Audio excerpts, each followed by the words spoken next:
तो नमस्कार, मैं पंडित ब्रजेश चंद्र पाठक मनोकामना ज्योतिष चैनल पर आज आपके सम्मुख बिल्कुल रहस्यमयी जानकारी, अचंभित करने वाली जानकारी, आश्चर्यचकित करने वाली जानकारी आपको देने जा रहा हूं।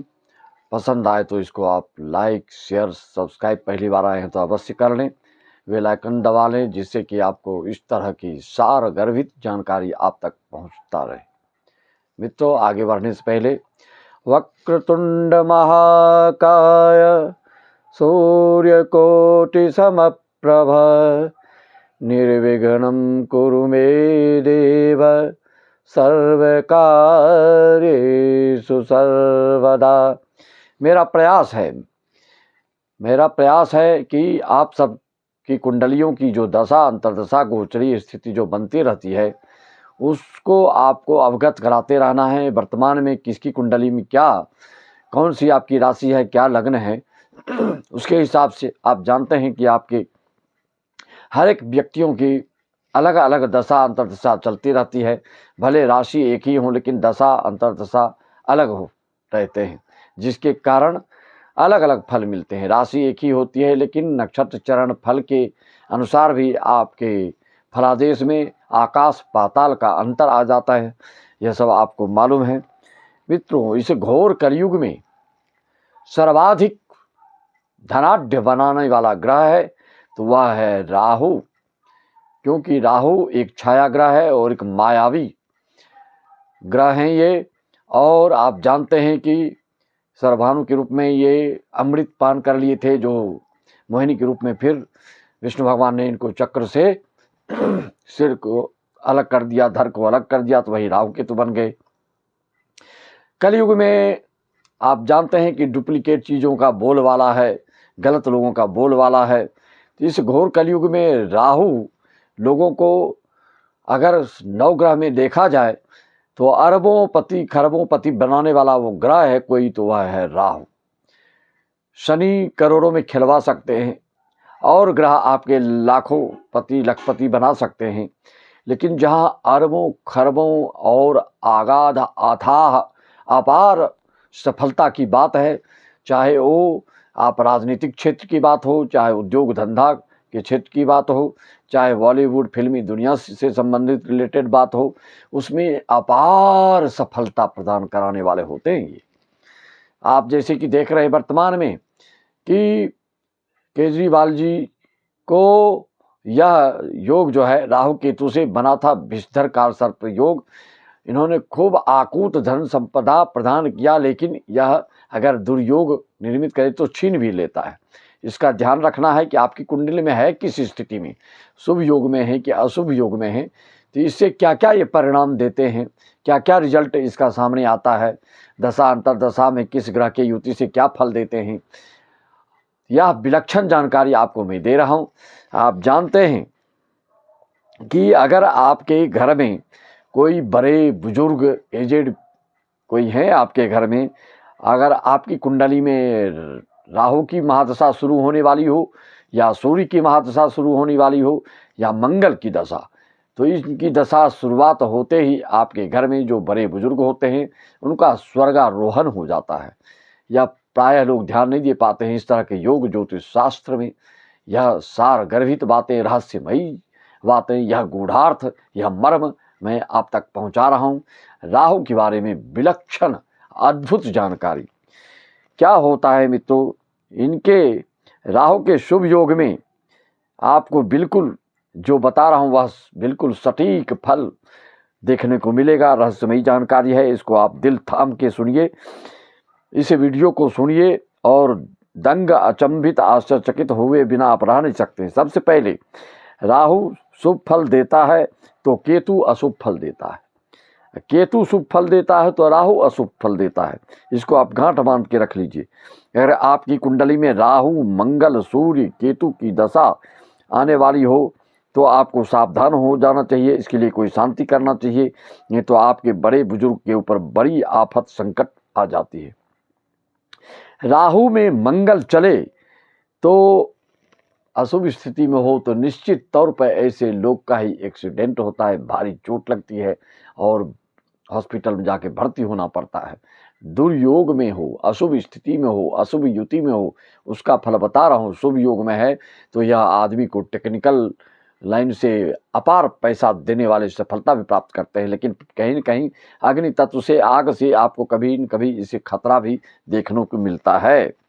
राहु में, राहु की दशा में जब गुरु की दशा आती है तो आपको बिल्कुल, राहु में जब गुरु अच्छा फल देता है तो गुरु में राहु सब कुछ बिखेर देता है, उलट पलट कर रख देता है, धूल धूसरित कर देता है, नष्ट नाबूद कर देता है, पूरे इतिहास को पलट के रख देता है। राहु में गुरु जहां आपको आनंदमय, मंगलमय और शुभ सुकून देने वाले सब बनाते हैं योग, वहीं पर गुरु में जब राहु आते हैं तो सब उलट पलट कर ये रख देते हैं। इस चीज़ को आप देख लीजिए, आपकी कुंडली में अभी कौन सी दशा में क्या अंतर्दशा चल रही है। राहु की दशा चल रही है कि गुरु की दशा चल रही है, कि गुरु में राहु की चल रही है कि राहु में गुरु की चल रही है, कि राहु में मंगल चल रहा है कि मंगल में राहु को चल रहा है, कि राहु में शनि चल रहा है कि शनि में राहु चल रहा है। इसको देखिए और उसके हिसाब से जो मैं फलादेश बता रहा हूँ वह निश्चित तौर पर आपको देखने को मिलेगा। वैसे शनि का राहु सेवक माना गया है ज्योतिष शास्त्र के अनुसार। अगर राहु अच्छा होता है तो शनि भी शुभ फल देने वाले होते हैं, शनि अच्छा होता है तो राहु भी शुभ फल देते देखा गया है। राहु अगर आपकी कहीं बैठे हैं और उस पर शनि की दृष्टि या गुरु की दृष्टि या शुक्र की दृष्टि, शनि की दृष्टि पड़ने से राहु शांत हो जाते हैं, अशुभत्व को त्याग देते हैं। अगर राहु पर गुरु की दृष्टि, शुक्र की दृष्टि, चंद्र की दृष्टि पड़ रही हो तो फिर ये आपको बहुत ही लाभान्वित कराने वाले होते हैं, बहुत ही लाभ आपको धन संपदा को परिपूर्ण कर देते हैं। अगर आप दक्षिण मुखी घर मकान में रह रहे हों और राहु की दशा अंतर्दशा चल रही हो, निश्चित तौर पे आप बर्बादी के कगार पे खड़े हैं। आपको हर तरह से आर्थिक रूप से, मानसिक रूप से, शारीरिक रूप से झेलना पड़ेगा। यह एक ज्योतिष शास्त्र का सूत्र है, रहस्यात्मक सूत्र, गूढ़ात्मक सूत्र से मैं आपको अवगत करा रहा हूँ। दक्षिण मुखी घर में जब राहु की दशा अंतर्दशा आती है तो लोग काफी व्याकुल, बेचैन, व्यथित हो जाते हैं और उनका मनोबल टूट जाता है। मित्रों, लग्न, पंचम और नवम में राहु शुभ ग्रह से अगर दृष्टि उन पर पड़ती है तो बहुत ही शुभ फल देने वाला होता है। राहु मंगल की युति से जातक थोड़ा सा क्रोधी स्वभाव का हो सकता है, लेकिन ऐसा जातक प्रशासनिक विभाग में भी देखे गए हैं और कोई तकनीकी क्षेत्र से ये विशेष सफलता प्राप्त करने वाले होते हैं। आपकी कुंडली में किस तरह के योग हैं, शुभ स्थिति में है कि अशुभ स्थिति में है, किस पर क्या दृष्टि है, ये सब जानना चाहते हैं, परखना चाहते हैं, इसका प्रेडिक्शन चाहते हैं तो आप हमसे मात्र 501 में देकर सारी जानकारियां प्राप्त कर सकते हैं। सिर्फ एक प्रश्न नहीं, 5 प्रश्न नहीं, मैं पैसे के अनुसार आपको फलादेश नहीं बताता। आप जितनी बातें पूछना चाहते हैं मात्र 501 में सारी जानकारियां प्राप्त कर सकते हैं। आपके लिए क्या रेमेडी, आपके लिए क्या प्रार्थना, आपके लिए क्या मंत्र, आपके लिए क्या रत्न, आपके लिए क्या शुभ रंग, आपके लिए क्या उद्योग धंधा, आपके लिए कौन सी नौकरी पेशा आदि आदि, संतान, संपत्ति, दाम्पत्य जीवन आदि के बारे में आप जानकारी प्राप्त कर सकते हैं। राहु दाम्पत्य जीवन में क्या दिक्कत करता है, राहु अगर सप्तम भाव में अच्छी स्थिति में हो तो ऐसे जातक को धर्म पत्नी अच्छे मिलते हैं। प्रायः लोग आपको खराब इसका बताते हैं, लेकिन ऐसा नहीं होता है। भले सांवले हों लेकिन वो हर रूप में अच्छा माना गया है और दृष्टिकोण से भले गलत हो। राहु गुरु अगर एक साथ हों तो इसका उपाय आपको करना चाहिए, गुरु चंडाल दोष बनता है। राहु की दशा अंतर्दशा में हेल्थ इशू आता ही है, चाहे वो किसी भी स्थिति में हो, आपको जरूर हेल्थ इशू लाएंगे ये। वायु तत्व की राशि में अगर राहु लग्न में होता है तो ऐसा जातक बीड़ी सिगरेट धुआं उड़ाने वाला होता है। एक से एक रहस्यमयी जानकारी ज्योतिष शास्त्र में भरे पड़े हैं, सिर्फ जरूरत है तो उसके अध्ययन, अनुभव, जो नए नए ज्योतिषाचार्य बने हैं इस तरह की रहस्यमयी जानकारी देने में वो बिल्कुल अक्षम होते हैं। जो जितने पुराने होते हैं, जो जितने अनुभवी होते हैं, जो जितनी कुंडलियों का अवलोकन कर चुके हैं, प्रेडिक्शन कर चुके हैं, तो उनको एक एक कुंडलियों का अनुभव आपको बताने में बहुत ही सहायक होता है, जिससे कि आप संतुष्टि हो जाते हैं। और आपको बड़े कार्यक्रम करना हो, श्रीमद् भागवत महापुराण, श्री रामचरितमानस खंड पाठ अपने भारतवर्ष में कहीं भी करना चाहते हैं तो उसके लिए आपको बुकिंग करना होता है।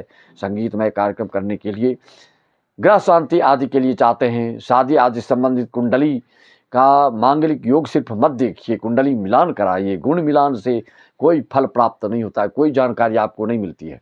अगर कुंडली का आप विश्लेषण करवाते हैं तो यहीं से बैठे बैठे आपको हम होने वाले लड़के का घर या लड़की का घर, आपकी बहू का घर या आपके दामाद का घर, यहीं से बैठे बैठे उनकी शिक्षा दीक्षा घरेलू माहौल आदि की बातों हम यहीं से आपको बता देंगे। तभी तो आपका विश्वास होगा ज्योतिष शास्त्र पर, हमारे ऋषि मुनि पर, हमारे मंत्र तंत्र पर, हमारे संत ग्रंथ पर। मैं अपनी वाणी को विस्तार न करते हुए यहीं पर समाप्त करता हूं। अगला रहस्यमय जानकारी राहु से संबंधित और वीडियो मैं आपको प्राप्त करने जाऊंगा, जो एक से बढ़कर एक रहेगा। सभी को मेरा राम राम, जय श्याम, ओम हरिओम तत्सत, जय सत्य, जय सच्चिदानंद।